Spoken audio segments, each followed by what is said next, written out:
which is, alam ko rin kung saan bansa siya pupunta. I know, parang hindi ko pwedeng sabihin. This is not being weak, okay? I'm being emotional. Kasi, nandito ako eh. Di ba sinabi ni Mama Nelet na nung pumunta siya dun sa Dahig, hindi siya nagsalita, hindi siya nagpa-interview. Nung last yun eh. Nakita niyo yun, di ba, sa vlog? Since sinabi naman niya, yung nararamdaman niya kahapon, I think, pwede ko nang sabihin, nung paglabas niya doon sa ICC, ang bigat talaga.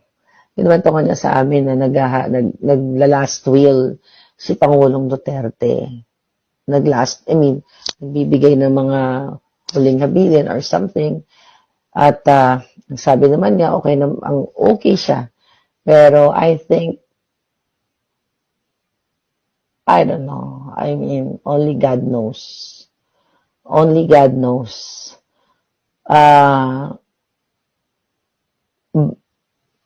Alam mo yun, may mga pag-uusap kami na kung may mangyari sa Pangulong Duterte, baka tapusan na ng mga bangag.